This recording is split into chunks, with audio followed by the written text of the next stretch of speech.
It's 12 o'clock, so I can say good afternoon. Welcome, everyone, to the Mandel Center 2006 Awards Luncheon. Thank you very, very much for being here. I'm Edward Hundert, president of Case Western Reserve University, home of the Mandel Center for Nonprofit Organizations. It's my pleasure to welcome you to today's program. Get us underway. From the notebooks of Anton Chekhov comes this line: "The desire to serve the common good must without fail be a requisite of the soul." The desire to serve the common good must without fail be a requisite of the soul. Those words, it seems to me, encapsulate our celebration today of the inspiring work being done in Cleveland's incredible, vibrant nonprofit community. I obviously haven't had time to have the luxury to start reflecting on my 4 years as president of Case Western Reserve yet, but I could tell you of all the things I'm proud of. I'm very, very proud of the leadership role that's provided by the Mandel Center in our incredible nonprofit community and at Case Western Reserve. Working with many of you, Susan Egan and her team are among the primary reasons that Case has made such great strides toward our university's vision of being a strong community partner. Their leadership and the wonderful efforts of our students are helping us turn the vision into a reality. I want to thank all of them, and I want to thank all of you on behalf of Case for your partnership. This awards ceremony gives us a chance to gather together and celebrate accomplishment. I want to congratulate the award winners this year, who are just tall examples of the vital work of our nonprofit community. And I also just want to congratulate everybody here in this room for being part of that community. And lastly, I particularly want to thank our Case trustee, Mario Marino, for his role in bringing today's keynote speaker, Bill Shore, here to speak with us later.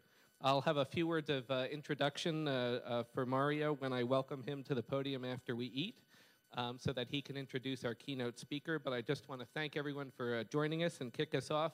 So enjoy your lunch, and we'll be back shortly. Thank you.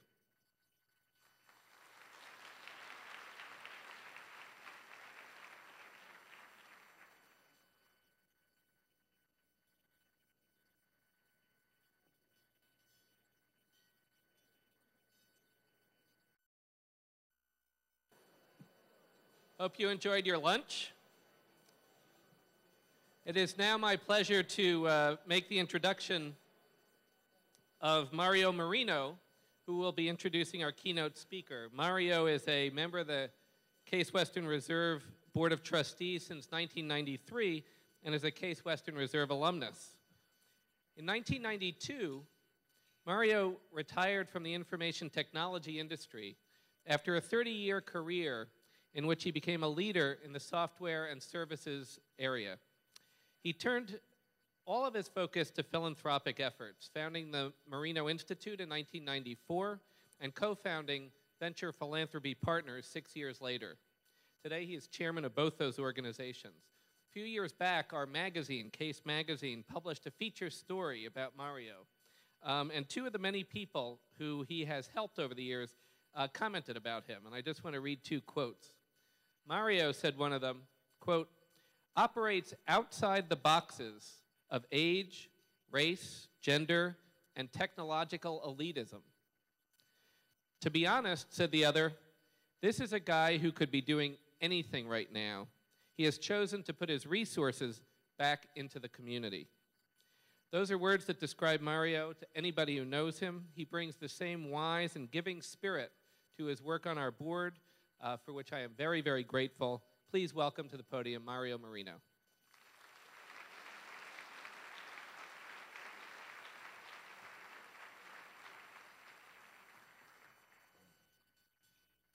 Thank you. And today I have the privilege, because I have the opportunity of introducing a very good friend in Billy Shore. I have to give you my bias right away. I'm clearly a fan, what's called a fan of Billy Shore, the Billy Shore fan club. So if I sound too over the top, believe me, it's within reason, especially when you hear him. He's been an advisor to me for many years. We're friends. He's been instrumental in organizations we've created, and we've had a chance to work an awful lot together. And I think the best way I describe it is a relationship that's based on deep mutual respect. But introducing Billy is not easy, and because you can go through all the accomplishments and you see a sense of what you would normally respond to and give accolades for, But what's hard to do is capture the individual, the spirit, who he is, how he thinks, because that's the really remarkable part about Billy Shore. But I also got to give you one other fact, and this will, of course, give him on the other side of the fence in this one. Billy grew up in Pittsburgh, as you might expect, is a Pittsburgh Steelers fan. And for our city, that's tough. But he did rejoice. He didn't browbeat me too bad after the Super Bowl, but he clearly is a beloved fan of the Steelers.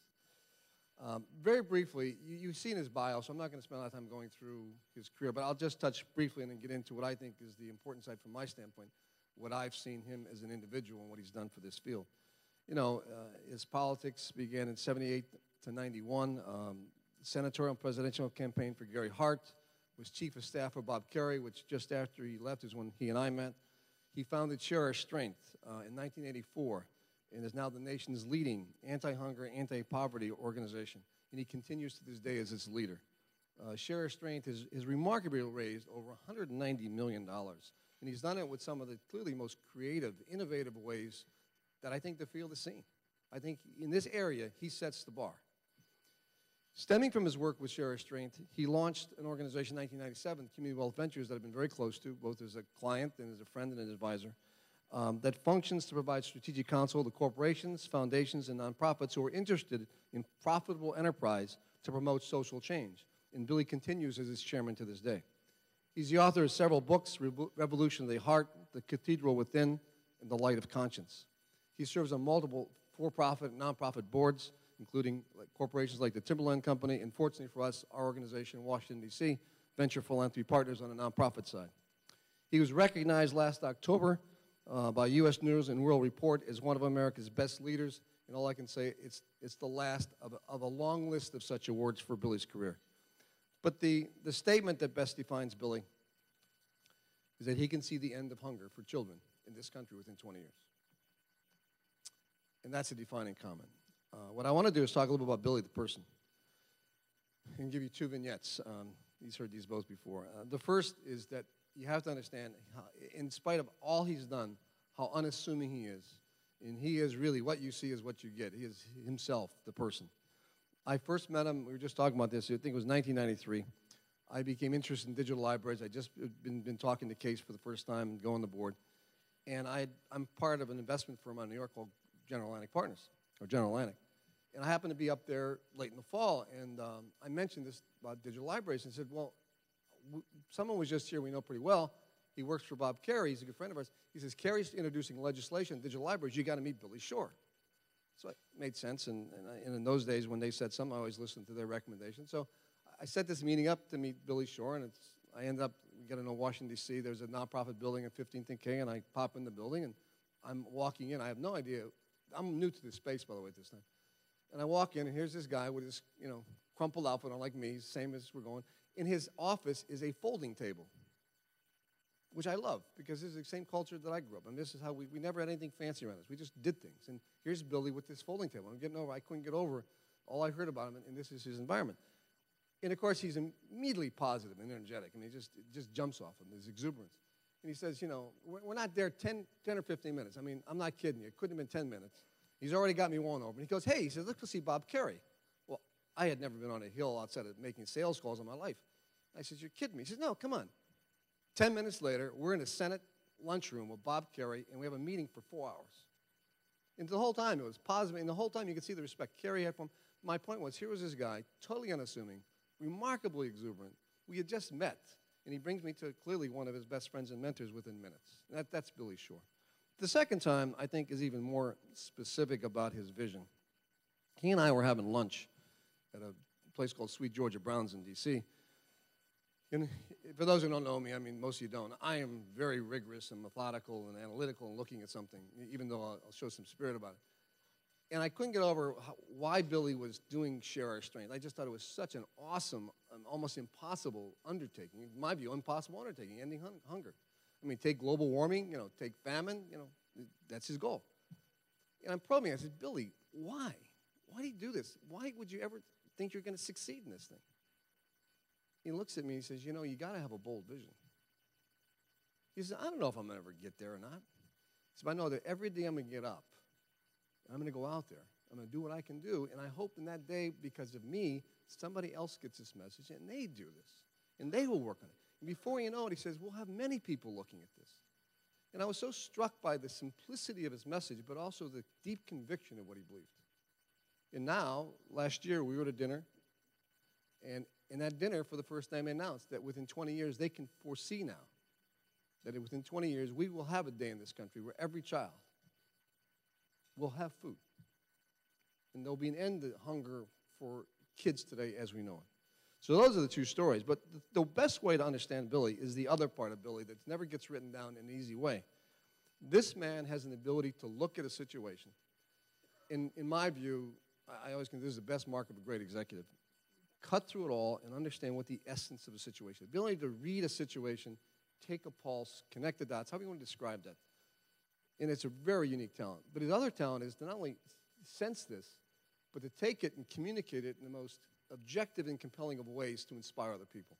And to get this point across, what I want to drive home is, or use to drive home, is a letter he wrote literally days after the attack on the Pentagon and the World Trade Center. And he wrote it from Pentagon grounds. And it goes on, starts like this. I'm writing you from the Pentagon South parking lot. The smoke is cleared, but not the acid smell. From where I stand at the very base of the building, the men walking and working on its roof seem like small miniature toy soldiers. The building is that massive. Cranes pick at its gash like vultures tearing into a wound. Then he goes on. He says, the headlines shout what our hearts already knew. The world has changed. But we're left alone to figure out what that means for each of us and what it means for the work we do. Twice this week I've been told the issue isn't hunger and poverty anymore. He says, how can we expect our work to be a priority in America when America is engaged in what the president's called the first war of the 21st century? I'm sure colleagues in other organizations doing missions like mine are now second-guessing their relevance in who they serve in this country. He says, I have a different view. America is about to unleash the greatest demonstration of military might in our history. Pray it succeeds in securing peace. But military might cannot make a nation strong. It can only protect the strengths already existing within. A considered campaign to end terrorism will take years and require America to stand united. True national unity means more than a chorus of support for military action. That is merely the minimum requirement. A sustained campaign also requires unity of experience, ability, purpose, and outlook. A nation rent by deep divisions between black and white or rich and poor is not sufficiently united. Children weakened by malnutrition or missed immunizations or dilapidated housing and dangerous schools are not what a nation defending its borders can afford. During peace and prosperity, such conditions challenge our notion of justice. During war, they threaten our very security. Nonprofit organizations addressing these issues and the philanthropy that supports them must not take a backseat now, but redouble their efforts instead. We must all work to ensure that the foundation of these organizations are secure and that their programs do not crumble in the years ahead. As 35,000 reservists are being called up, so in another way are you and I. As hard as we've worked in the past, every effort, large and small, to build the capacity of nonprofits fighting for America's communities counts more now. A strong country, like a strong business, organization, or team, is one in which everyone does what he or she does best. This is the vital role for each of us in the days ahead. Whether we work in law or literacy, baking or banking, teaching or technology, there is more at stake than ever in doing it well, inclusively, in a way that reflects America's truest values. Let's hope this is the last time I write from ground where blood was spilled. We are blessed to be protected by men and women of uncommon bravery. What we can pledge in return is a common commitment, a universal devotion to serving others so that America not only has the strength to defend itself, but the strengths we cherish and are proud to defend. Ladies and gentlemen, it's my honor to introduce Billy Short, the inspiration that penned these words, but even more so, the individual who lives these words every day. Billy?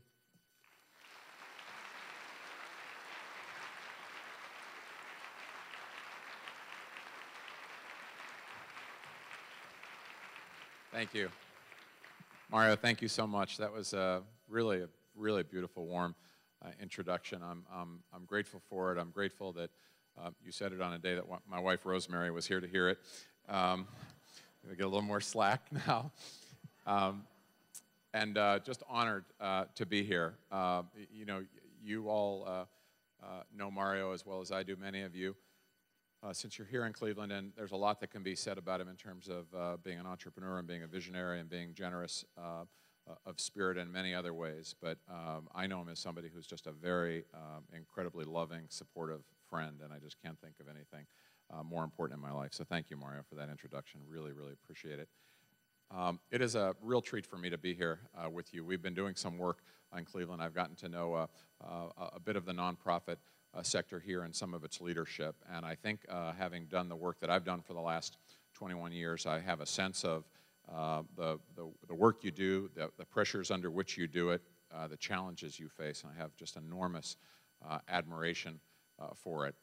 As somebody who started a nonprofit organization 21 years ago and has done this work and particularly tried to generate the resources for it all that time, I have come to identify with a character in a New Yorker cartoon where a husband and wife are sitting in their easy chairs in the living room, and a little puppy dog comes in and gets up on the hind legs and its paws are up, and the caption just says, "Once again, I find myself in the rather awkward position of having to ask one of you for a biscuit."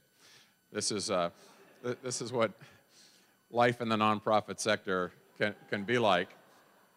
And what I'd really like to talk about today is how we change that dynamic.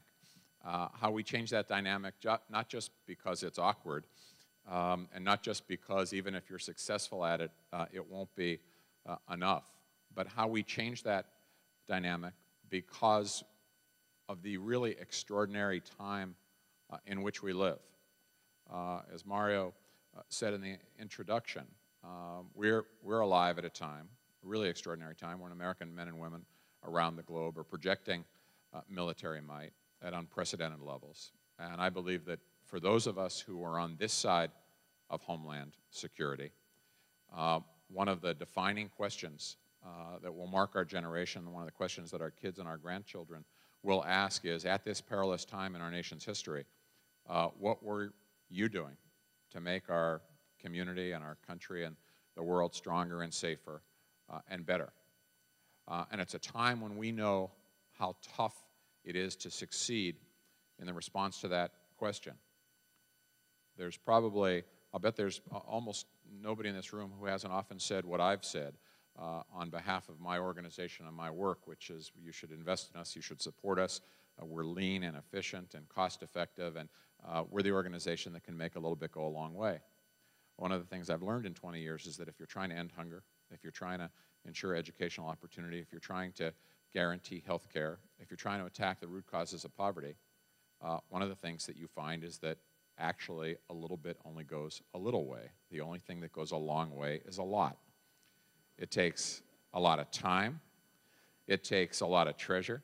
It takes a lot of talent to address these issues on the scale at which they exist. And sometimes our failure to assert that actually undermines the way we go about doing this work.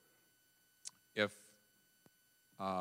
you do the work that many of us do, you know that we live in an era in which large forces, in some cases really large historic forces, are creating a set of changes that we have to find ways to adapt to. And I'd like to talk about both what those changes are and some specific recommendations on how we adapt to them. I believe there's at least four huge sets of changes that are facing everybody in the nonprofit sector, as diverse as the issues are that we may work on, whether it's children with special needs, whether it's conservation, whether it's affordable housing, whether it's health care. The leadership of our sector and the leadership of our organizations are, I believe, going to be called on to have the courage to really recast the culture of their organizations to deal with these four sets of changes. The first is that our role has changed fundamentally over the last 20 years. I won't dwell on this because every one of us knows it and feels it and lives it, but many organizations that were supplemental, always important, but supplemental to the role of government, because of government cutbacks, because of funding cutbacks, because of the increased responsibility at the community level now find themselves front and center as the essential provider of critical human services, but their resources have not increased commensurately.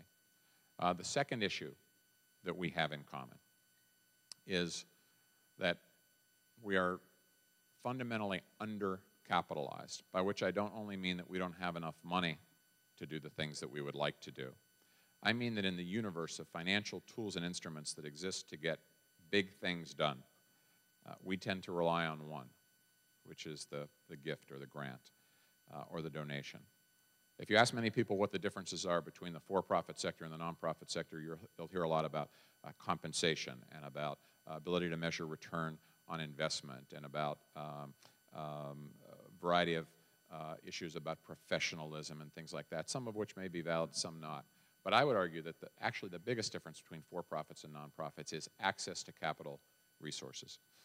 We don't have that access in the same way in the nonprofit sector. Mario mentioned that I'm on the board of the Timberland Company, and one of the things that struck me about Timberland, which is a publicly traded company on the New York Stock Exchange, is when it does what so many of us want to do. When it has a better idea, when it invents a better product or service, when it wants to reach more people, it can actually get the resources to do that by getting people like us to buy stock. And they can do it whether or not we're aligned with their mission. Mission alignment in our sector is very big. With Timberland, their mission, maybe some of you are aligned with this, their mission happens to be waterproof boots.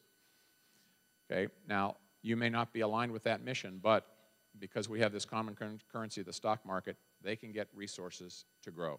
In the nonprofit sector, that access to capital does not exist in the same way, and we have to find ways to create it, because as a result of it not existing, everything we do has to be done on a pay-as-you-go basis. You can't buy or build a home that way. You wouldn't start a business that way. If you tried to drive your car from here to California, you put gas in 1 gallon at a time. No matter how well-intentioned you were, how compassionate and committed you were, how entrepreneurial or innovative you were, your car would break down before you got there. But that's what we face by not having access to the same kind of capital resources. A third issue that we share is enormous pressure to externalize all of our resources, to put as much into the community as we possibly can. And that is for the noblest of reasons. But it comes at a price. And it comes at a price of not investing in ourselves, of not necessarily recruiting and training and retaining the best people, of not having the best tools and equipment that we need to get our job done. Today, in today's environment, because of the changes in government funding and government support, because of the lack of access to capital, it's more important than ever that we not only be efficient and effective service providers, but that we be institution builders, that we create built-to-last institutions. I always think when I get on an airplane, as my wife and I did yesterday to come here, of how the flight attendant tells you that you should put your own oxygen mask on first so you're better able to help those who are dependent on you. And we tend not to do that as much in this sector. And then the fourth issue that we have in common is this issue of how do we survive, let alone thrive, based on only redistributed resources and redistributed wealth rather than creating our own wealth. A different kind of wealth, at Share Our Strength we think of as community wealth, but we mean it in a very literal sense of not just fighting for our share of the charitable pie, but of making that pie grow. I'll just give you a very brief background note on Share Our Strength so you understand why we kind of came to this point of view. When we started in 1984, the Ethiopian catalyst, Ethiopian famine being the catalyst for our work, it was a time in which, like the tsunami of last year or Hurricane Katrina, the famine in Ethiopia was the most compelling humanitarian relief issue in front of people. And we were moved to get involved and to try and do something. We started Share Our Strength. We wanted to be a funder, a grant maker to international relief and development efforts, but also here in the United States to food banks, like the Cleveland Food Bank, to children's hospitals that deal with malnutrition, to advocacy efforts to affect public policy, to school breakfast programs, to a whole range of efforts to address hunger. So we wanted to be a grant maker to all of those organizations and efforts. What we did not want to be at the time was a re-granter. We didn't want to apply to the local foundation for $60,000 so that we could give $55,000 to the food bank. There seemed to be no value added there. In fact, there seemed to be a little bit of value subtracted.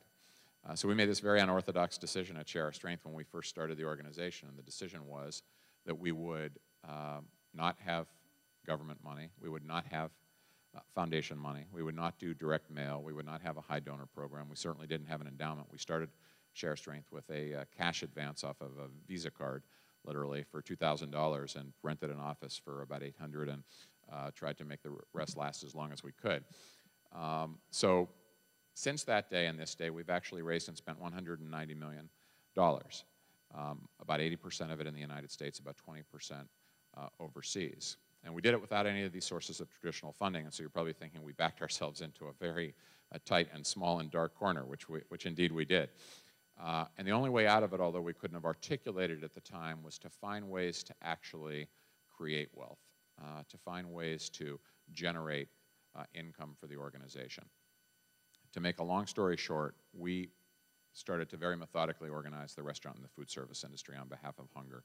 We thought chefs and restaurants make their livelihood from people eating and from food. They would feel a connection to the issue of hunger. And so we started to ask them to cook at food and wine benefits and to teach low-income families nutrition education and food budgeting and grocery shopping skills. And we ended up with about 10,000 chefs who were so closely aligned to us that we became not only an anti-hunger organization, but a market assembler of chefs and restaurateurs. Companies that want to market into the high end of the restaurant industry now come to Share Our Strength.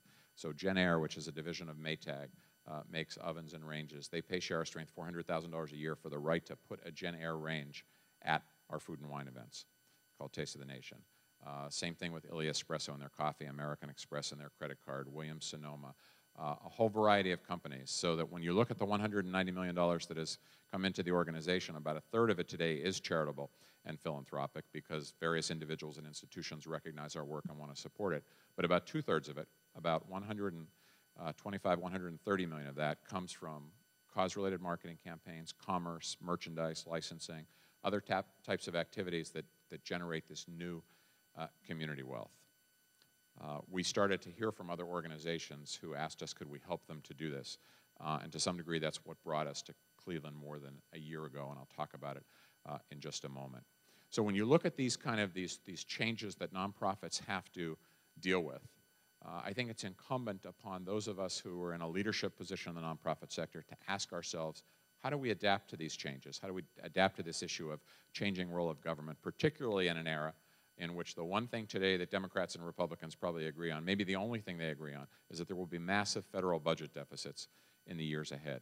How do we adapt to these changes of all this pressure to externalize our resources, of not having the access to capital, of even within the charitable universe, although philanthropy is growing, the share of philanthropy going to human service and human needs issues for low-income individuals in this country is actually shrinking as a percentage overall. So how do we start to adapt to these changes?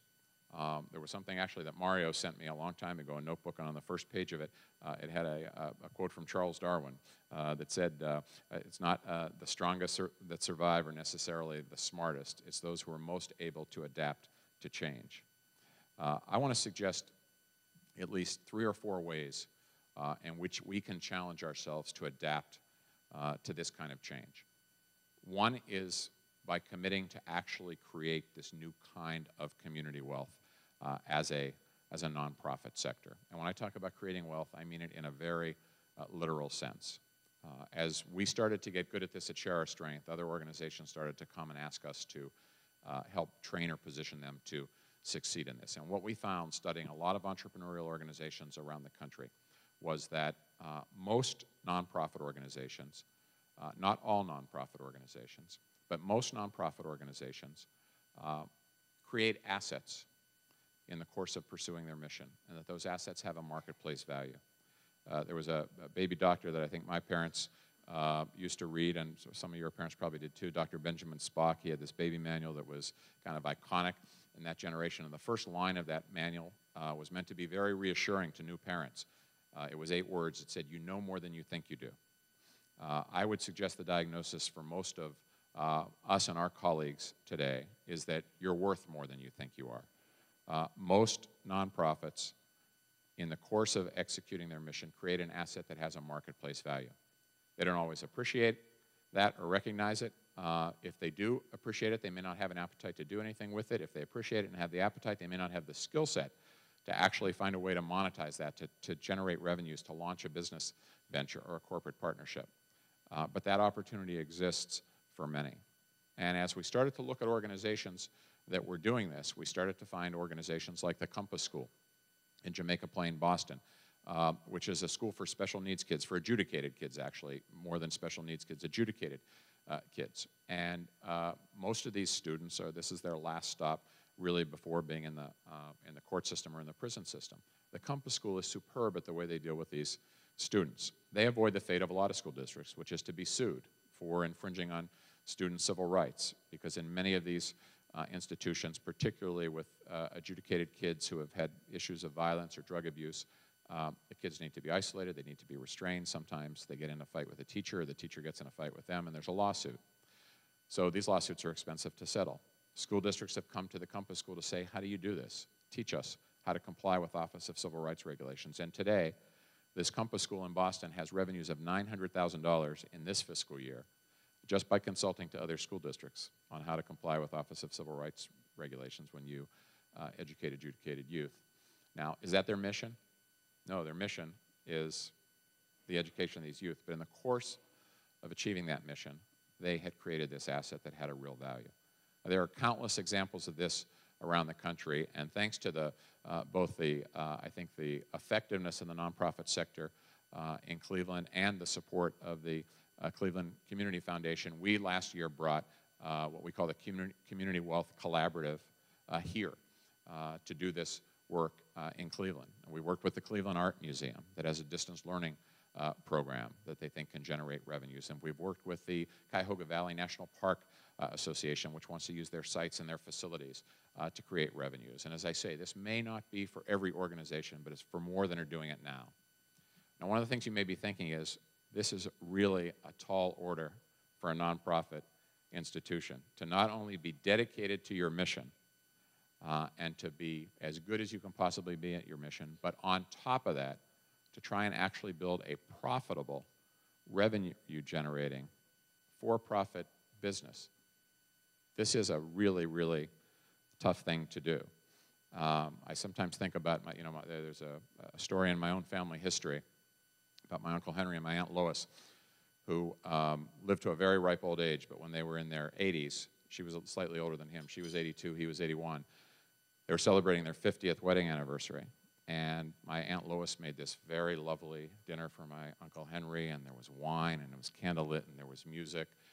And at the end, I think she took him by surprise a little bit by very kind of coyly suggesting that they go upstairs and make love.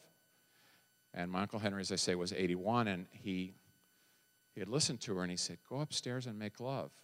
He agonized for a moment, and he said, I can do one or the other, but I can't do both.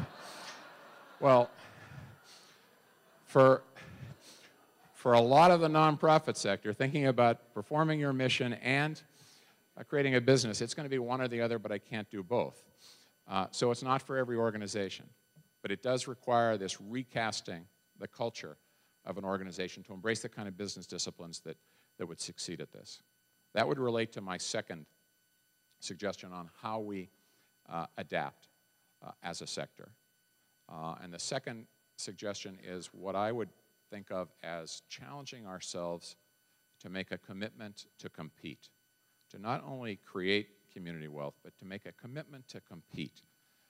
I'm on the board, as I mentioned, of Timberland, and that was a very unusual experience for me because I don't have corporate or business experience. And so when I was asked to be on the board of the Timberland Company, I was very intimidated because the board at the time was the CFO of Colgate-Palmolive and the COO of Apple International, the president of a division of Hasbro, very experienced businessmen and women, and I wasn't sure I would have a lot to contribute. And I sat at these board meetings for a couple years before I knew what how I would be able to best contribute, and I was struck by how different these board meetings were from everything that I had been involved in the nonprofit sector, where I'm on 5 or 6 boards.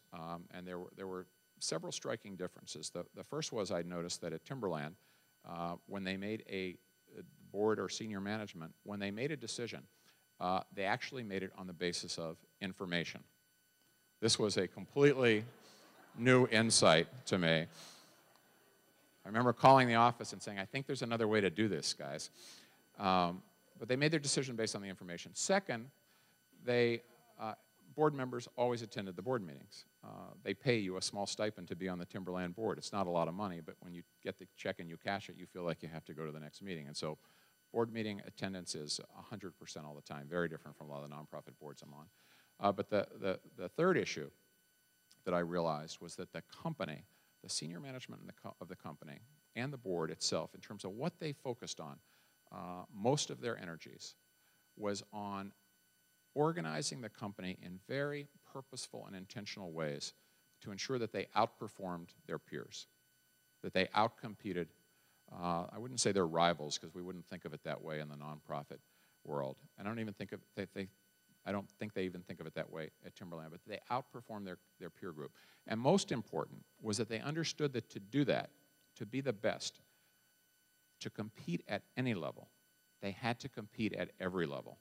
So at Timberland, they're not just competing to sell boots to customers. They're competing to get the best people in the footwear and fashion industry to come and work at Timberland and to stay there as long as they can. And they measure how long somebody stays at Timberland versus how long somebody stays at Nike, at Reebok, or Echo, or any other brand.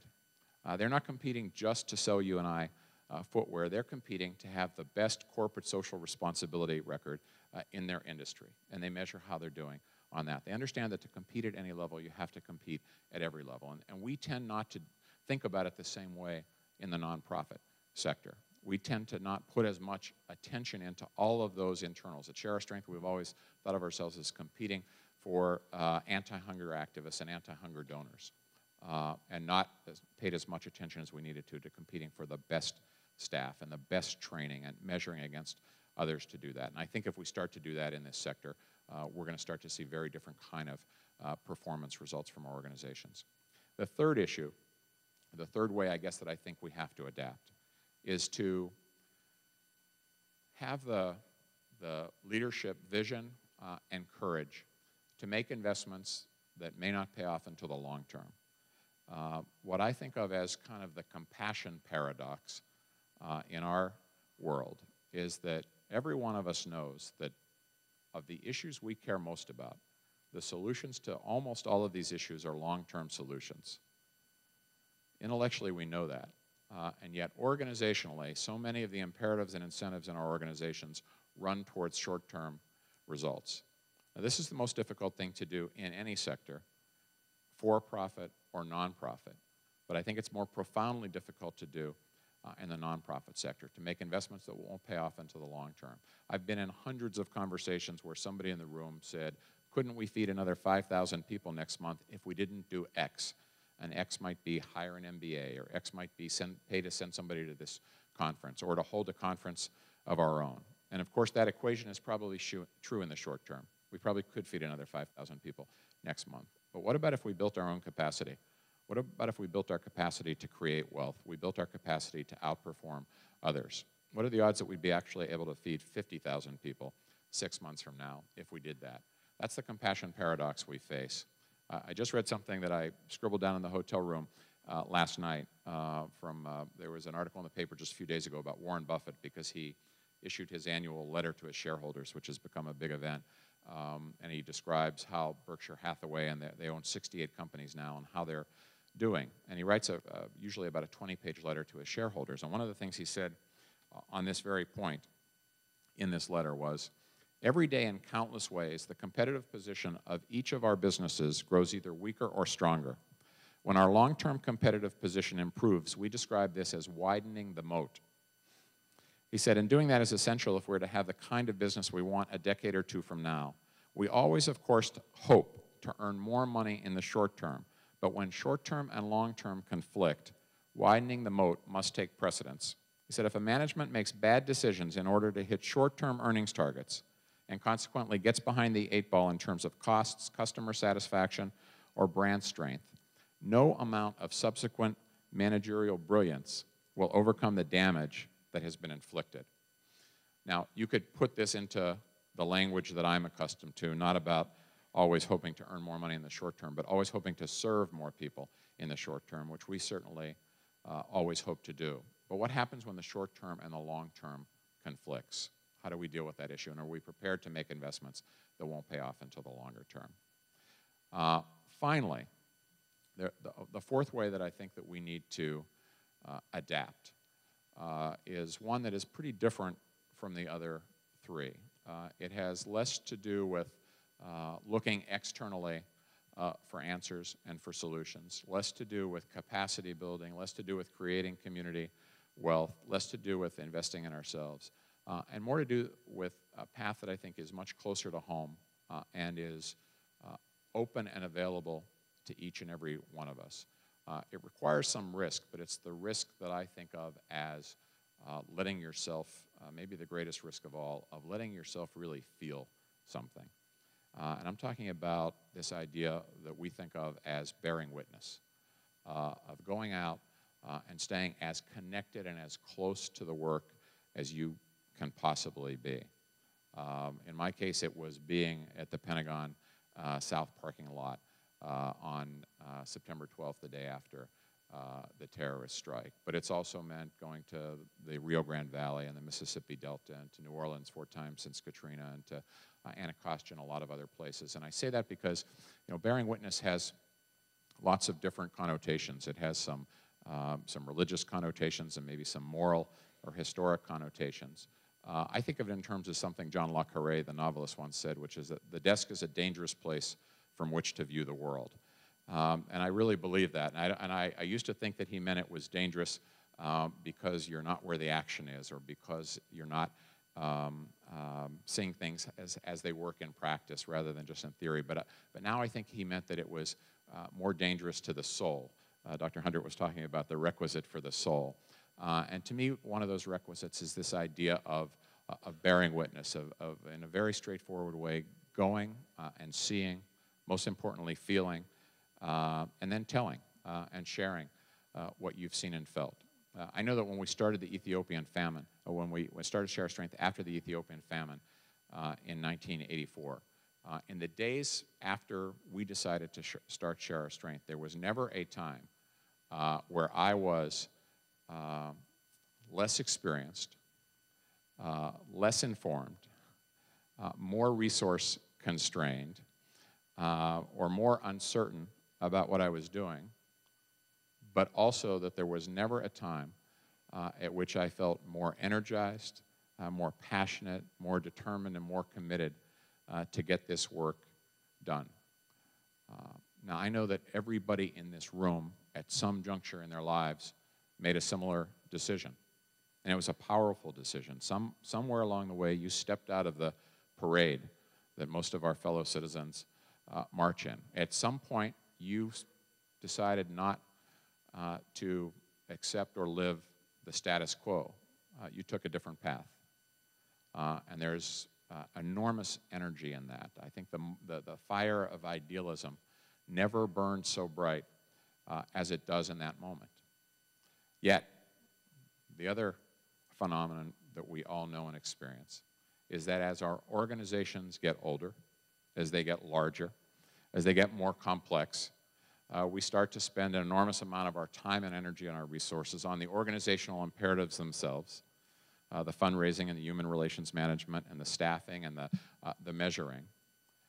And the original impulse, which was once so powerful, which is still kind of a touchstone, which is why, you know, I'll tell the story about the Ethiopian famine, but it was 20 years ago, and every time I tell it, it's like showing you a Xerox of a Xerox of a Xerox. It tends to fade a little bit in terms of its emotional power. And so as our organizations get larger, how do we stay close to that moment, close to what Harris Wofford, who used to be the head of the Corporation National Service, called splitting the atom of civic engagement, because it releases such enormous energy. And I think this idea of committing to bear witness in many ways recenters an organization and recenters an individual, particularly if you've been doing this work some time and your own personal and organizational renewal becomes a factor in it. The reason I think it's so important is we live in this very paradoxical age in which we are obsessed as a culture in ways that technology has made possible, access to more information than we've ever had in our lives, and we tend to be obsessed with the kind of drama that I think of as faux drama or synthetic drama. CNN can devote a weekend to The Runaway Bride, and we can have 24-hour coverage of trials of Martha Stewart or Michael Jackson. And yet, what those of us in this room know, and to me it's almost sacred knowledge, is that there is real drama all around us. There is real drama in whether an autistic child is going to be able to succeed and make a life for himself. There is real drama in terms of whether the Foodbank is going to be able to reach families that are just on the cusp of desperation. There is real drama in terms of whether an employment, a workforce development program is going to change the course of an individual and his or her family and therefore their community. We have powerful drama around us all the time, and this opportunity to go see it, which is not something that most Americans have, to not only do it, but to take others to do it, I think has become absolutely critical to our work. I used to think it was a moral obligation. I now think it is a organizational performance enhancing tool. Because, you know, when you think about it, we're a grant-making organization, and so what grants do is they provide tools and resources to those who don't have enough. But taking people to bear witness provides a transformation for, in some cases, folks who have abundance. And ultimately, the social change that I believe every one of us believes in is a social change that is going to require a shift of power in our society. Most societies don't pull that off peacefully. It's a very difficult thing to do. But I'm convinced that this idea of bearing witness, of taking yourself back to those first moments or taking yourself to new moments. I know that having been to, as I say, to New Orleans 4 times, that I can't talk to a mom down there who, African-American mom, married for 16 years, 3 children, lived in a 3,700 square foot house in New Orleans, and was a high school principal for the last 7 years. And is now in Baton Rouge, 70 miles away, in an efficiency apartment with her husband and 3 kids, making $6.25 an hour because she's a timeout moderator for misbehaving second graders, and it was the only job she could get. I can't talk to that mom without coming back to my office and doing my work a different way. I can't walk through FEMA's Renaissance Village of 573 trailers, all of whom are in the middle of nowhere, surrounded by mud. And seeing people who don't have jobs, don't have transportation, and 10 months from now will be at a place that turned out to be a very bad idea. I can't walk through that village without doing this work in a different way. So I would urge you to think not only about, as we tend to do in the nonprofit sector, what external resources we have, but what inner resources each of us has the gift of having as well.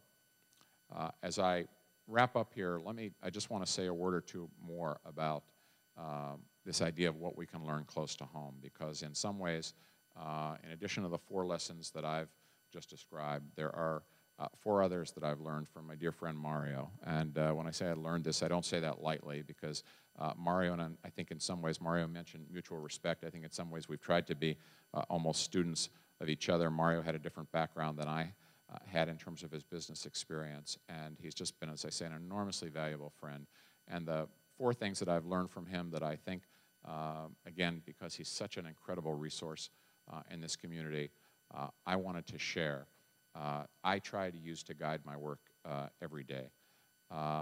They are, first, that make sure that your soul and your role, your soul and your professional role, are not divided. Find a way to live a united life as a person, as Mario has done. The second thing that I have learned from Mario is that you should not just embrace the causes that are the most popular. You should embrace those who suffer the greatest injustice. And Mario and Venture Philanthropy Partners have tried to do that in ways that are really astounding. The third thing that I have learned from Mario is that you should not necessarily try to make the grandest gesture or be the person that does the most important thing, but that you should try to make sure that you what you do is the most intimate and the most loving to another human being. And the last thing that I have learned from Mario is that whatever you're most proud of, whatever your greatest achievement is, don't feel like you have to boast about it or even tell others about it. Let it speak for itself. Let your only witness be your God. These have been great lessons for me. They carry my work. It's phenomenal to have a mentor anywhere, let alone one from Cleveland, where we've had the privilege and the blessings to work over these last couple of years and look forward to continue working. I know what I've described is in some cases a tall order. It's different from the way we often approach our work. It can be a struggle. I'll just leave you with a passage of somebody who spoke about this in ways a little more eloquent than my Uncle Henry. And it was Frederick Douglass, who I think made the same point when he said, without struggle, there can be no progress. Those who want freedom without agitation are like those who want crops without plowing up the ground, those who want rain without thunder and lightning, those who want the ocean without the awful roar of its waters. Frederick Douglass said, sometimes the struggle is moral, sometimes the struggle is physical, but it is always a struggle. I would urge to you that the struggle is worth it, and I would commend you on what you've done to not only build one of the most vibrant communities and nonprofit sectors in this country, but one that holds out, I think, enormous hope for the rest of our nation. Thank you for having me here today.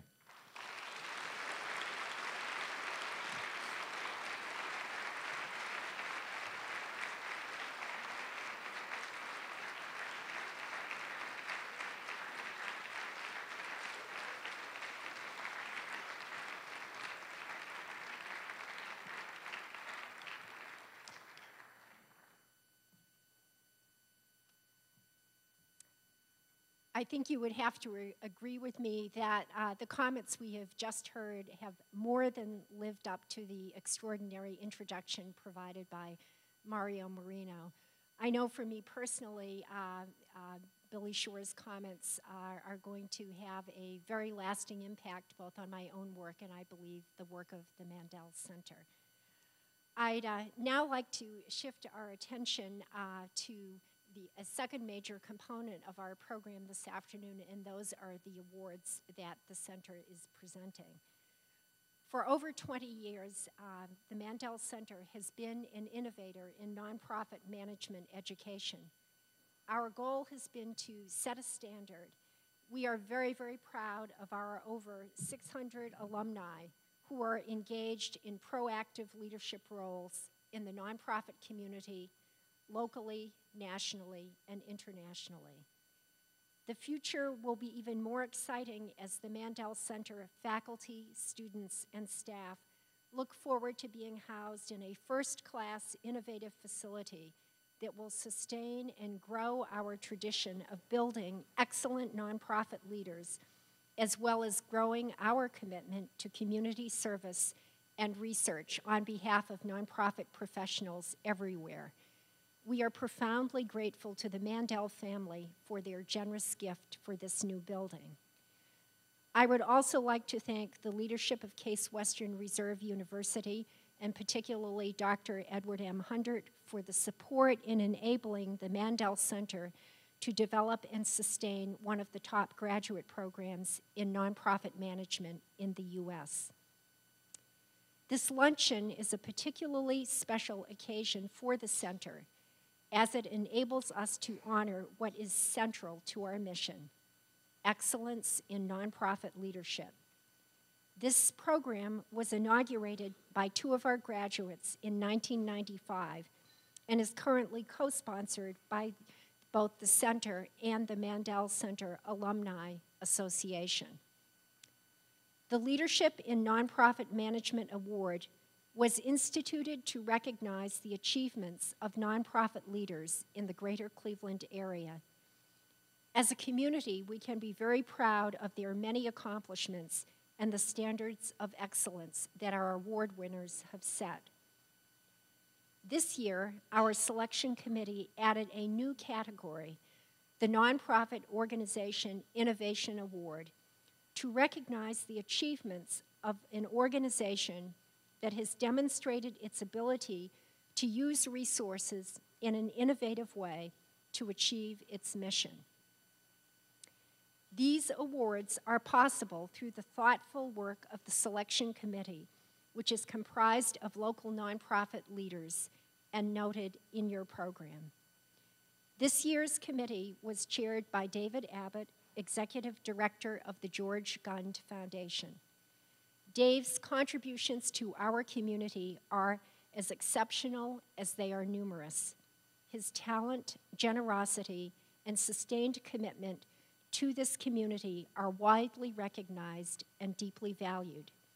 It is now my pleasure to introduce Dave Abbott, who will present our awards.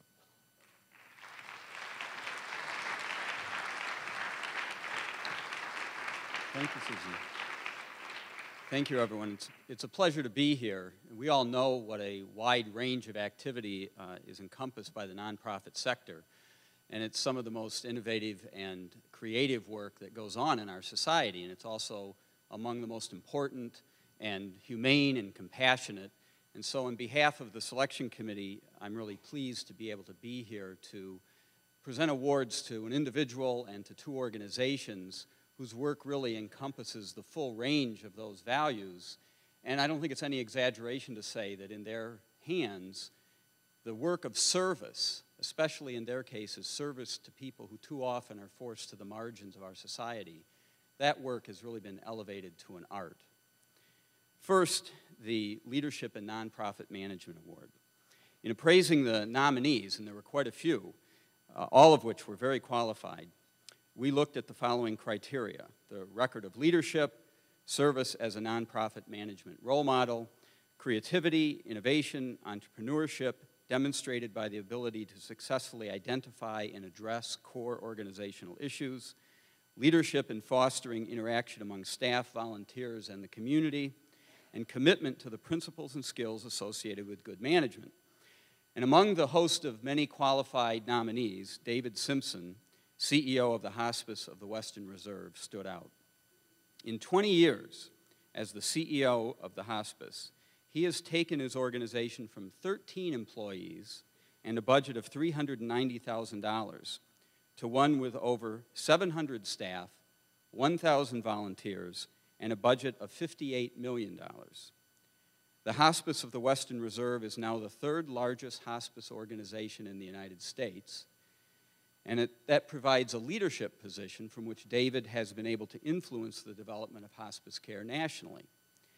He established the internationally recognized Hospice House in 1995, which has served over 10,000 adults, children, and infants, and always has a waiting list. He's developed a host of collaborative programs, including Project Safe Conduct, a joint program with the Ireland Cancer Center at University Hospitals that has become an international model. This project addressed the profound gap in the continuum of care that had left fewer than 15% of lung cancer patients receiving end-of-life support. As a result of his efforts, nearly 80% of these patients now receive the care they need. He established the Hospice Institute in 1997 to provide continuing education to healthcare professionals, the only such institute in Ohio, and the only non-hospital, non-academic institution that is accredited by the Ohio State Medical Association. His nomination read in part that David personifies the skills needed for successful leadership of a nonprofit organization: vision and innovation combined with a strong belief in the benefits of collaboration. The selection committee heartily agreed and is proud to present to David Simpson the Leadership in Nonprofit Management Award. David.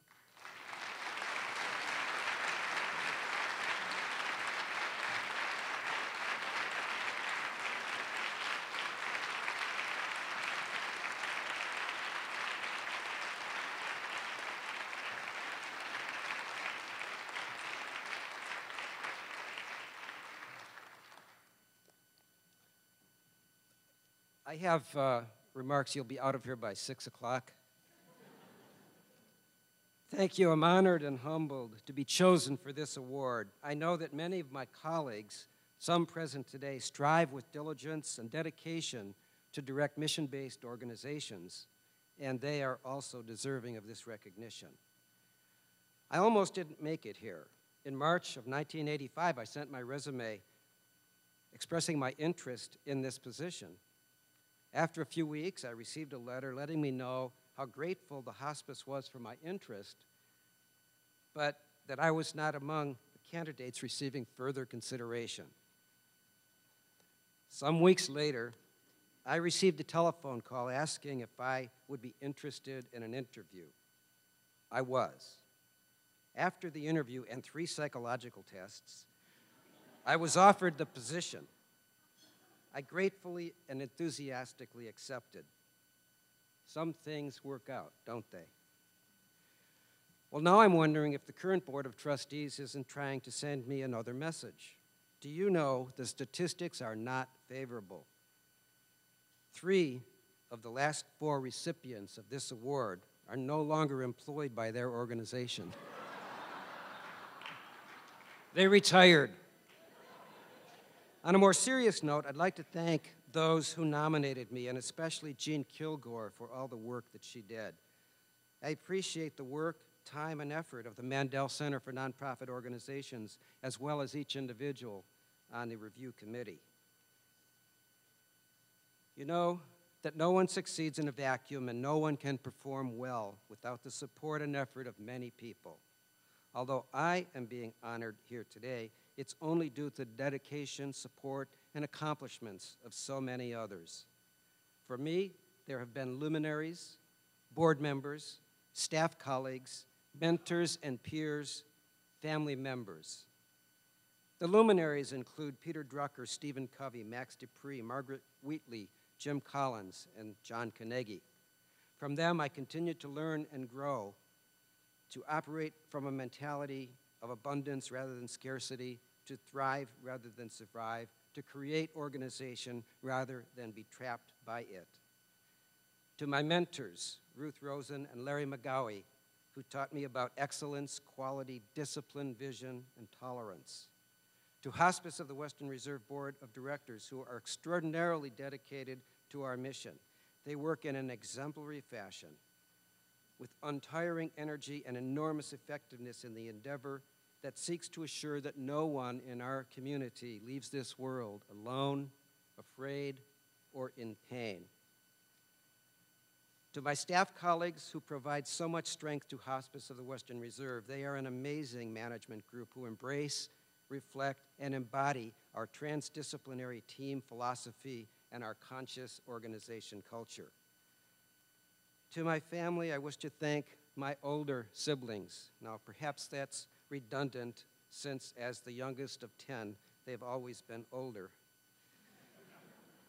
For the guidance and protection that they afforded me through the challenges that our family faced, with a father that was not so reliable always, and a mother who was dying of terminal cancer during my childhood. To my wife, Margaret, who is my constant cheerleader and admirer. To my daughter, Susan, who inspires me with her values and with the incredible way she is raising 2 grandchildren, mine, not hers. I said that I am humbled and honored by this award, and this is true, but I'm also proud about it, not because it's a tribute to me, but because it brings to more light a wonderful group of trustees, recognizes the accomplishments of our paid and volunteer staff, acknowledges the effectiveness of our management team, and elevates the awareness of a worthy, ennobling, mission-based organization that brings people together to altruistically serve one another in our community when life is achieving its crowning phase. Thank you.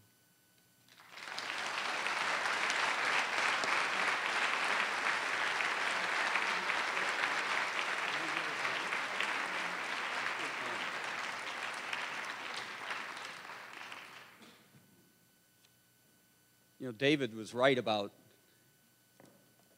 achievements such as his not occurring in a vacuum, and that in no way diminishes the importance of individual leadership. But the Mandel Center did want to recognize institutional innovation as well as individual leadership, and so is presenting for the first time this year the Organization Innovation Award.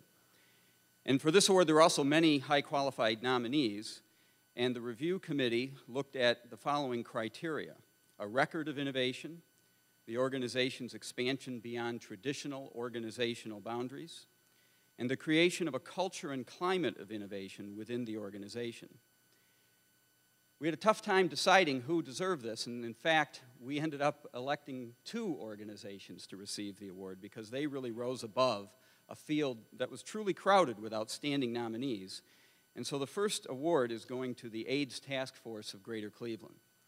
Since its beginning, the AIDS Taskforce has provided exemplary service for a too often disenfranchised population and has distinguished itself with consistently ethical leadership. In response to a fragmented delivery system, for instance, the task force implemented the AIDS Case Management Information Network, a secure, password-protected electronic database that permits case managers to share client information across geographic boundaries and organizational lines to support coordinated care. In response to the inability of many homeless HIV-infected individuals to adhere to medication regimens, the task force partnered with many others to purchase buildings that would be dedicated to the housing of HIV-infected persons and their families. And these programs continue today as Carey East and Carey West. In order to maximize service delivery, the task force has forged an impressive array of collaborations and partnerships with organizations ranging from the Cleveland Clinic and Case Western Reserve University to the Cleveland Public Library and the Poets and Writers League of Greater Cleveland. In short, the task force has demonstrated throughout its history that it is a creative, forward-thinking organization pursuing not just its own success, but more importantly, ever more effective service to those afflicted with HIV and, in fact, to the entire community. So on behalf of the Mandel Center, I'm pleased to present the award to the AIDS Task Force, and accepting it are Earl Pike, Executive Director, and David Posteraro, the Chairman of the Board. Gentlemen.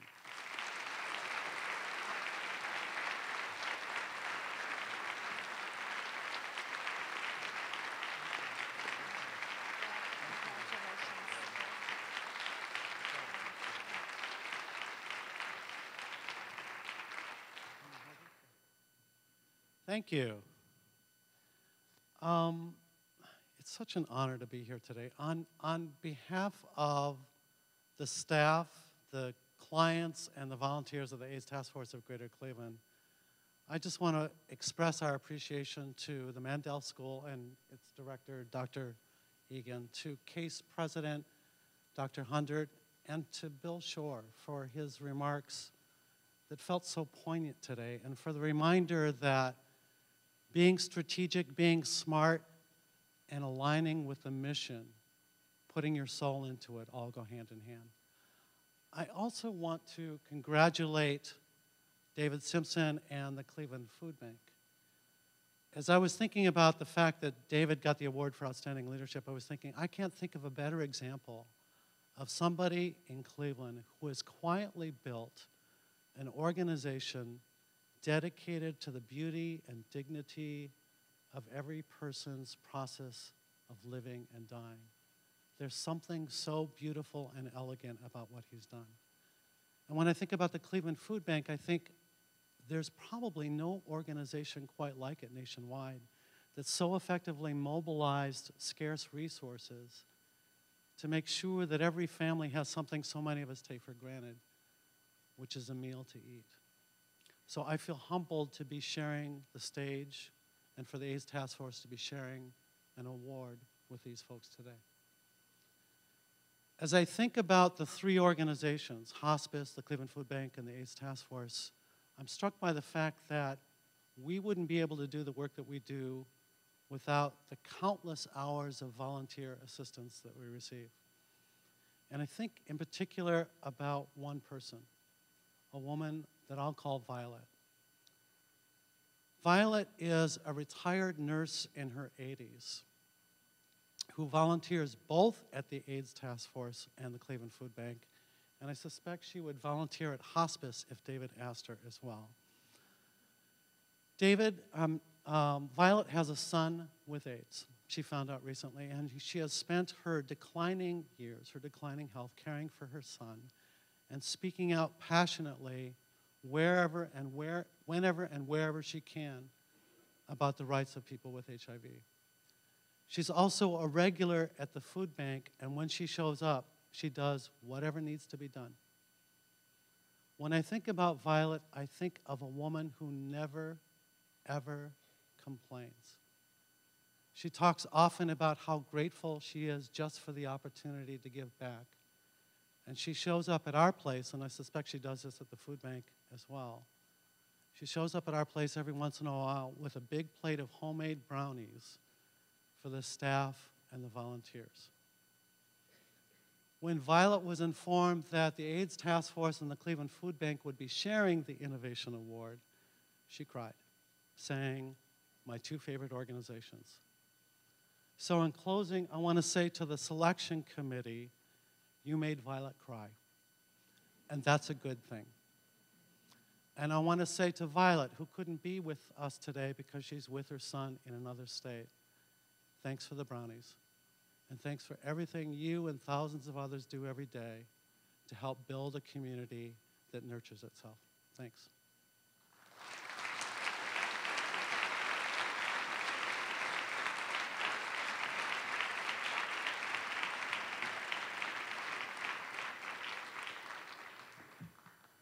Thank you, Earl. We also thank Violet. The second Organization Innovation Award goes to the Cleveland Food Bank. The most visible sign of the food bank's innovation, of course, has arisen on the south side of Interstate 90 in Collinwood. But that impressive new home is really only the external manifestation of a long record of creative attacks on the vexing problem of hunger in our community. The food bank works to alleviate hunger in 6 counties by providing food and support to agencies that feed the hungry. As such, it is what you might consider an unsung hero of successful regional cooperation, something we're hearing more and more about these days. The food bank has also been at the forefront of efforts to streamline hunger relief efforts. In 2001, the food bank merged with the Food Rescue of Northeast Ohio. In 2003, it merged with the Greater Cleveland Committee on Hunger.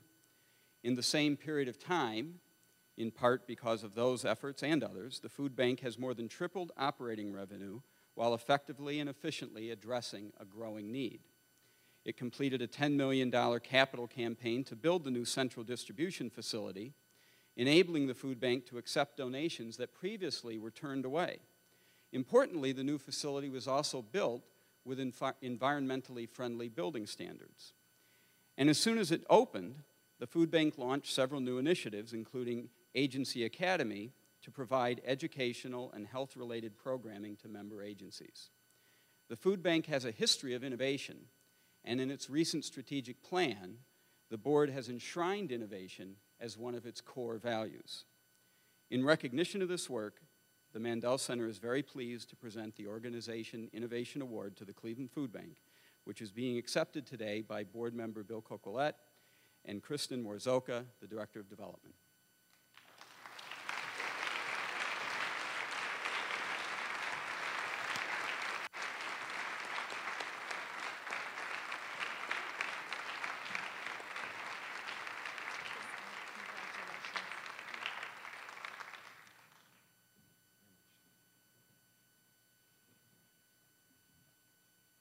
On behalf of the Cleveland Food Bank, I want to say thank you to the Mandel Center for Nonprofit Organizations and also for their Alumni Association for this recognition of the food bank today.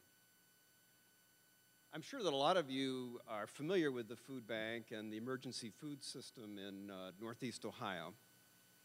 But for those of you who are not so familiar, I had 3 things that I wanted you to know today. The first thing is that the food bank is blessed with a very talented, dedicated, and hardworking staff. And we have some representatives of the staff here today, not only Kristen Warzoka, but there are also people at tables 13 and 14. And you know, while they're sitting here, they look like normal people. But I can attest to the fact that these are real-life superheroes in the battle against hunger. Second thing it's important to keep in mind that there's much, much more to the emergency food system than just the food bank. You know, while we were here with this very happy lunch today, there are hundreds of people who are handing out bags of food and serving meals at dozens of food pantries and hot meal programs around the city and around this region. And you know, why do I bring this up? Well, first of all, you know, these people, some of them are paid, but most of them are unpaid volunteers. They're people of modest means, and I will tell you, they're working in very modest facilities. And they're on the front line. And the daily generosity and compassion of these people is a very beautiful thing, and it should be appreciated. But also, if you think about those people on the front line, you can understand what the food bank does. And, you know, today's food bank has become a very complicated organization. We have lots of programs, lots of initiatives, lots of activities. But at the high level, the common theme of all these things is to help those people on the front line do more for the people that they're serving. So now that you understand the food bank, I want to take you to the third point. Thanks to the generosity of this community and a lot of people who were in this room, the construction on the food bank was completed more than a year ago. Thank you very much. But in a sense, the emergency food system is still under construction. There's a lot of work to be done to be more coordinated, to be more efficient, to increase the variety and also the nutritional value of the food that we're providing. And I'm pleased to report that notwithstanding 2 mergers, a $10 million capital campaign, and a new building, that the food bank, the staff, and the board are not exhausted, but we're more than ever energized to take on the need to work with other organizations in the emergency food area and try to make the necessary changes to this system to make it a better system. And I'm sure, David and Susan, that this award will only make us more motivated to go after that. So thanks again, and good afternoon.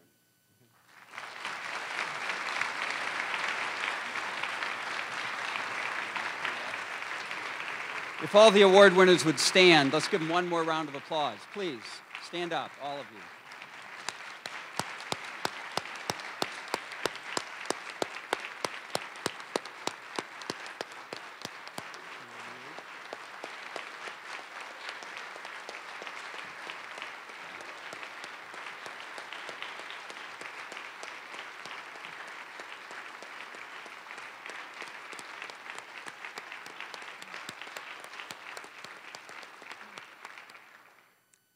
On behalf of the Mandel Center, I would like to also offer our congratulations to the award recipients, our thanks to Dave Abbott and the members of the selection committee, and special thanks to our other very honored guests and speakers this afternoon.